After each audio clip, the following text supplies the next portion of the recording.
Okay, let's open our Bibles, please, to 1 John chapter 4, verse 16, towards the end of the Bible. 1 John, the epistle of the first of the three by John. We've been talking recently about attributes of God, one of them being God is holy. And what that means in terms of He's transcendent. There's no one like God. 13 times in the Old Testament it says there's no one like God. But holiness implies being set apart. And what does that mean? Set apart from what and set apart for what? And we've been talking about that. But other attributes of God, God is holy, God is almighty, God is creator, God is a God of hope. There are multiple names of God, Jehovah, El Shaddai, etc.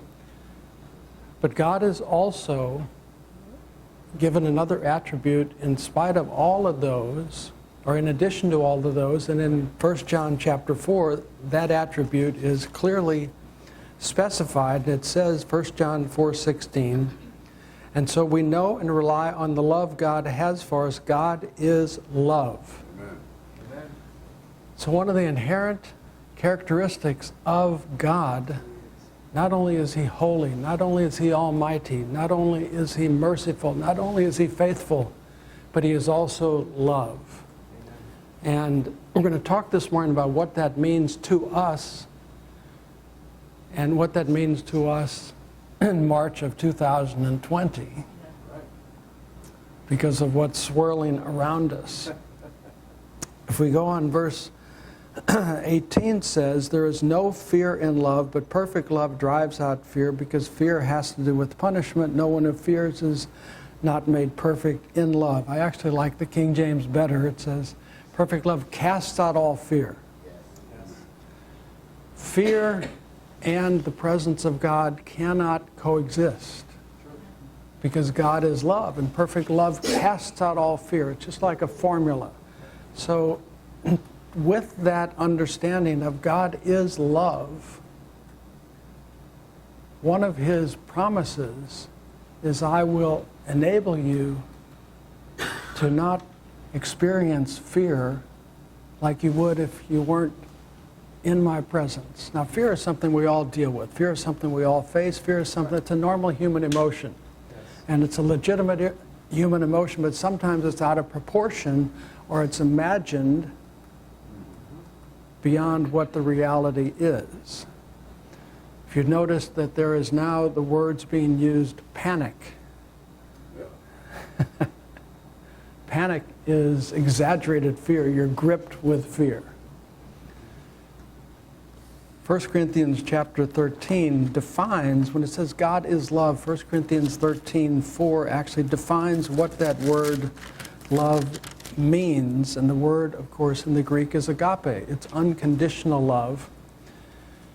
And it says, and we're going to look at one attribute of this, or one component of agape love. Love is patient. You know this. You know this. You can probably, even quote this. Love is patient. Love is kind. It does not envy. Does not boast.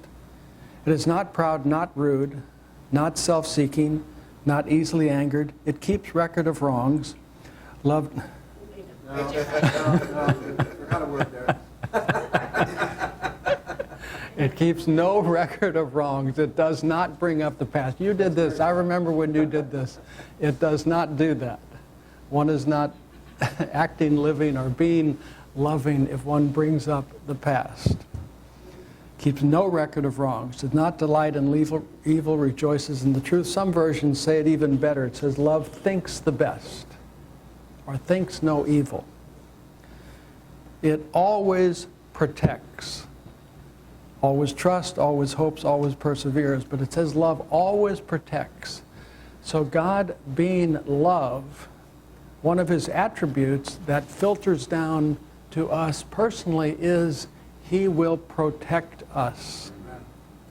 It is part of His nature. It is part of His promises. It is part of who He is. And He says, I will protect you. Now, if we go to Psalm 21, verse 7, we're going to read one of 24 phrases that are in the Psalms in the NIV. not only is God love, and not only is his love singular and unconditional, but it says in verse 7 of Psalm 21, "For the king trusts in the Lord through the unfailing love of the Most High, he will not be shaken." God's love, being unconditional, doesn't change. It is unfailing. It does not stop. It is not something, well, yesterday he was loving, today, I don't know. Tomorrow, questionable.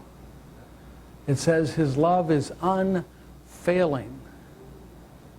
That means his love is always patient, always kind, never rude, never proud, never keeping record of wrongs, always protecting. Notice it says, there's that little word, before protect, always. Always protects, always trusts, always hopes, always endures, always perseveres, always protects. His love is unfailing.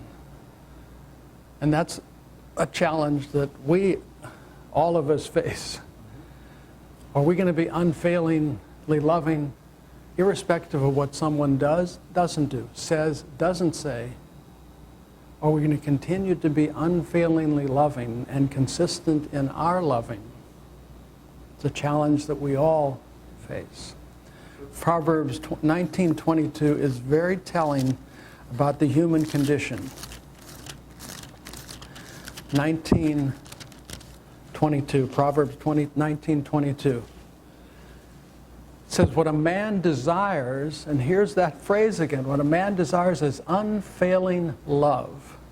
God has designed us, made us, such that there's something inside of each one of us that we crave, not only love, unconditional love, patient, kindness, etc., but unfailing. We crave that. We need that. He designed us and made us that way. But then Proverbs 20 verse 6, also, God is so amazing in his awareness of, like I said, the human condition. Verse 26, many a man claims to have unfailing love, but a faithful man who can find? It's so easy to say, verbalize, confess, I will always love you until.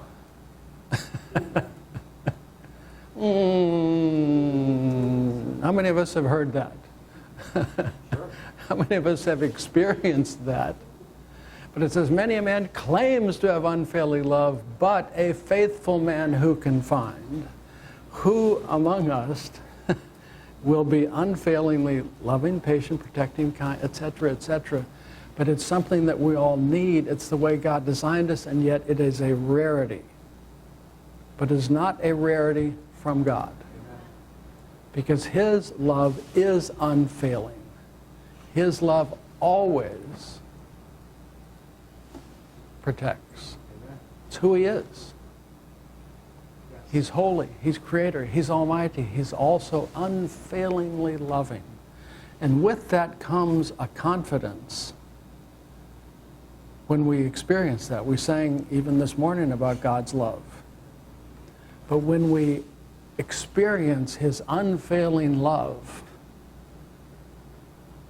we really have something. Psalm 91 talks about the protection of the Lord. And this is where we're going to get into how does this apply to us today in March of 2020. Mary knows where I've been going with this all along.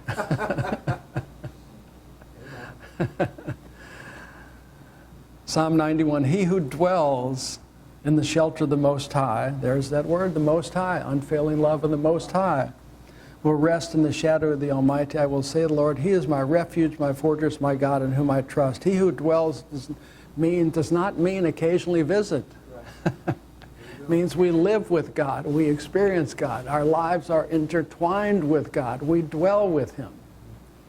But with that dwelling, which is who's responsible for initiating that? It says, draw near to him, he will draw near to us. Who initiates that? We do. So when we dwell with him comes these promises. Verse 3, surely he will save you from the fowler's snare and from the deadly pestilence. Oh, isn't that interesting? How did he know that that might be something that we might have to deal with one day? Just happens to be in the book 2,000 years ago. How did he know that this might happen in 2020? Imagine that. Surely he will save you from the deadly pestilence. He will cover you with his feathers. Under his wings you will find refuge. His faithfulness, not our faithfulness, his faithfulness will be his shield and rampart. Yes. Now, you will not fear the terror of night, nor the arrow that flies by day, nor the pestilence that stalks in the darkness. How did he know to put this in there 2,000 years ago? Or the plague that destroys at midday? Well, isn't that something? It's almost as if this was written for March of 2020.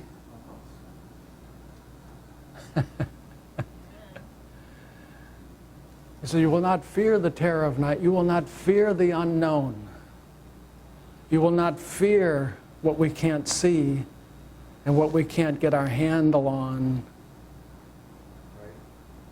Or the air that flies by day, or the pestilence that stalks in the darkness, or the plague that destroys at midday.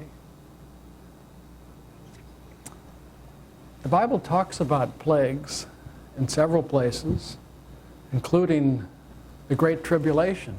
It's part of when the bowls are, poured out. That part of it is, the opening of the scrolls and then the Great Tribulation. Now, we're not at that point, but at some point plagues will hit the earth.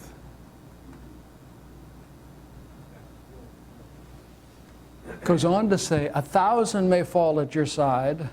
Remember that number. 10,000 at your right hand. Remember that number. But it will not come near you.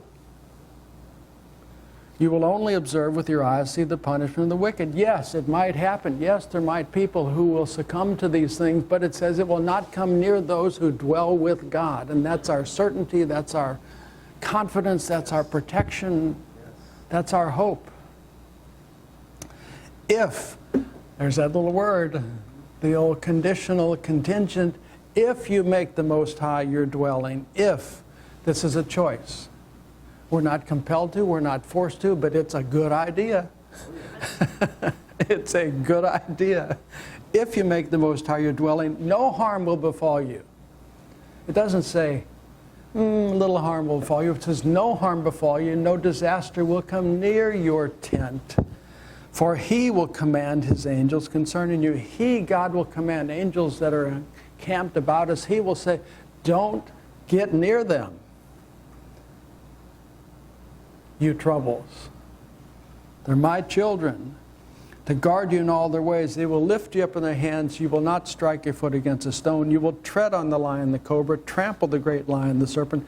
Because he loves me, says the Lord, I will rescue him. I will protect him. Oh, isn't that interesting? There's that word again. I will protect him because he loves me. Now that's contingent. We talked about that last week. Love defined biblically as we obey his word. And we obey biblically what he instructs us about. He will call upon me, I will answer. I will be with him in trouble. I will deliver him and honor him. With long life I will satisfy him. Now some of us really are just holding on to that one. Amen.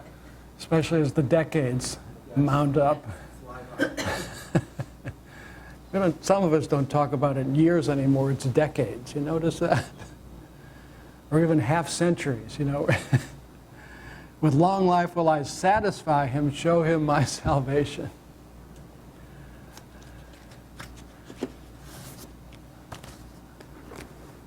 What's this coronavirus all about? First of all, it showed up in China in December, first time.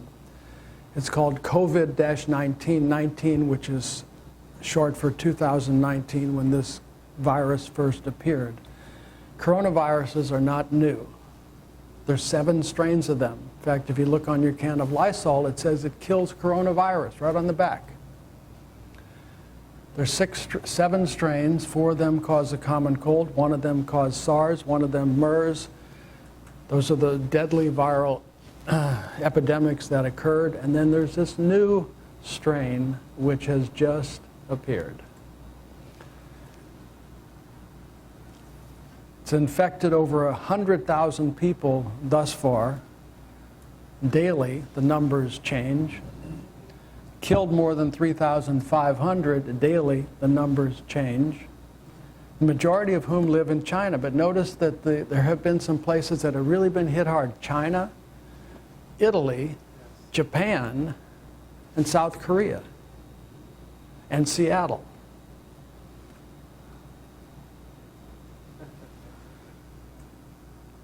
There have been more than 400 people in the United States that are now known to be affected. 19 have died. 2 from Florida have died. 1 in the Panhandle, 1 in Fort Myers. Both of them, I believe it's true, that they had traveled outside of the United States. What's the difference between coronavirus and influenza virus? Well, we know what to expect from the flu. We even have a flu vaccine. Although there's 2 strains of the flu vaccine in this season. Season is like October to March for the seasonal flu. The flu vaccine only covers 1 of the 2 strains of the flu virus. This coronavirus, I'm going to read this verbatim, has plunged us into the unknown. We don't know how severe an outbreak might be and how many people it will kill. We don't know if we might be forced into quarantine for 2 weeks. We don't even know if we will get it. Unlike influenza, there's no vaccine for it. Though it remains to be seen whether the virus can be contained worldwide, deliberate quarantines and other health and travel precautions can slow its growth and help ensure hospitals aren't overwhelmed with coronavirus. The known symptoms for influenza and COVID-19 are nearly identical: fever, cough, body aches, fatigue, at times vomiting, diarrhea. Both illnesses can manifest in mild or severe ways or even cause death. There is a difference, though, respiratory. The flu virus is generally an upper respiratory issue. The COVID virus, coronavirus, is a lower pulmonary issue, and that's why pneumonia is a significant component of. And it's believed that the structure of the coronavirus, that the proteins on the outside of it attach to the portions of the lower lungs rather than the upper lungs. And it's believed that that's why it just anatomically goes to a different location than the common flu virus. That's remained to be proven. It's known and suggested the vast majority, some 80%, are mild who's infected. The SARS virus was called the severe acute respiratory syndrome. The MERS virus, the Middle Eastern respiratory syndrome. The new virus, COVID-19, comes because it was discovered in 2019, and it's far less deadly, it's believed, than the SARS or the MERS virus of the strains of the coronavirus. How does it transmit it? It's transmitted primarily through droplets of people coughing, sneezing, and then they're in the air and someone else either breathes them in or they land on some hard object and then it can stay there for days without dying. We touch it, we then touch our mouth, our nose, our eyes, and then we can then become infected by these viral particles. So it's generally, it is from the people who, it's in their respiratory tract, they cough, they sneeze, and it's in the air, in air droplets. The risk is significant mostly for those who are immune depressed and older, and I don't like this, but they define older as 60 or more. Amen. Some of us, you know, it wasn't even a close call for some of us. We're in that older category. 60 or more, heart disease, chronic lung disease, cancer, diabetes. Few children have been affected. Amazing, this unlike influenza, the COVID virus doesn't seem to affect children. At least thus far, that hasn't been the case.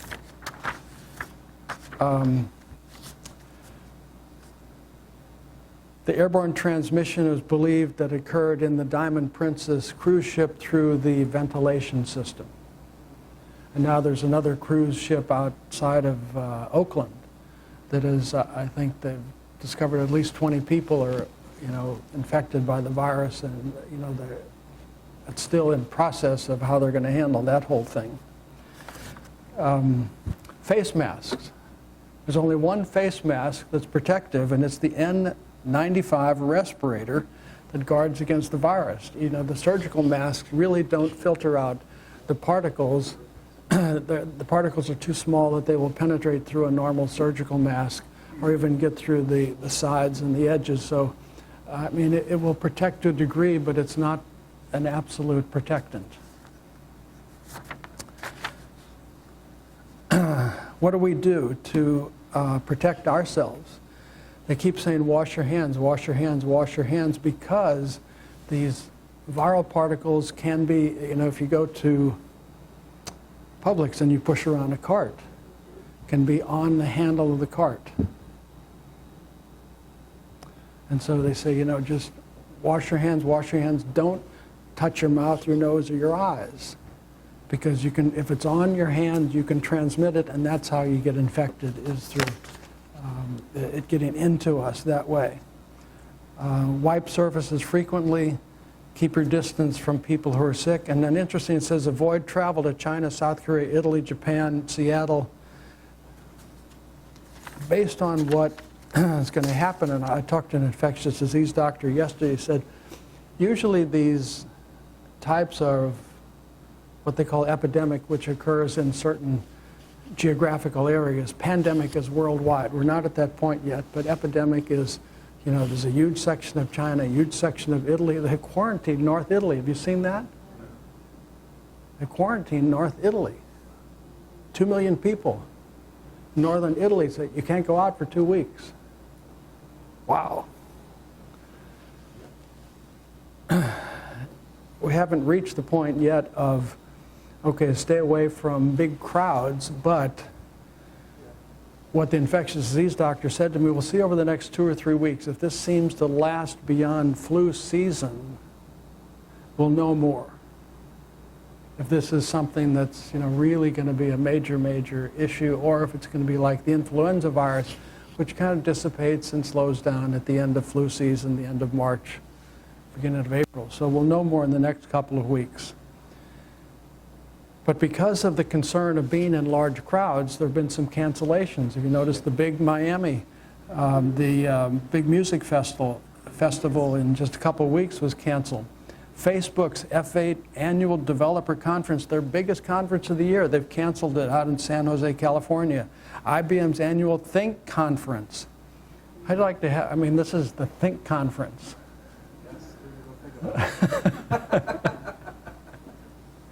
But that's how they determined it. The Think conference in San Francisco has been canceled.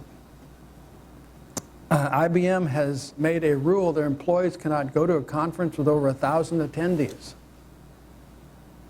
Now this is all, of course, precautionary, because in large volumes of people, the risks are higher that there might be somebody there who could be transmissible or infected. There now is a website created to keep track. It's called isitcanceledyet.com.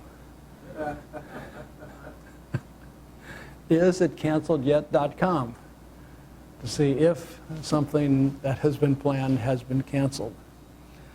I think that's what I have on coronavirus. Now, bringing this home, Psalm 34. In addition to Psalm 91, which says, you will not fear the terror of night, the arrow that flies by day, the plague that stalks in the darkness, the pestilence, etc. God says, I will protect you. We have something we've never faced before. There's unknowns here. And so people, are really frightened of the unknown, but God says, just hang tight with me. Hang tight with me. Psalm 34 says, I will extol the Lord at all times. His praise will always be on my lips. My soul will boast in the Lord. Let the afflicted hear and rejoice. Glorify the Lord with me. Let us exalt his name together. I sought the Lord. He answered me. He delivered me from all my fears. Yes, there's unknowns about this. Yes, it's something that, you turn on the TV and you'll hear it. And not only you hear it, but you'll hear the words panic and, just like the world is coming to an end. I don't think the world is coming to an end, but we're facing the reality of something that not only can we do certain things that are practical, and the book of Proverbs says be practical and be smart and use wisdom, and that's, in terms of, avoiding crowds and, and wiping down surfaces and things like that, do all these practical things, but also trust in me. Because I am love. My love is unfailing. I promised you I will protect you, and fear not, and perfect love cannot dwell with fear. So if we hear these fearful analyses, which we do and will, just be reminded God's loving protection is unfailing. Use wisdom, but as much, if not more than that, trust him, because he is love, and love protects, and love casts out all fear. Amen?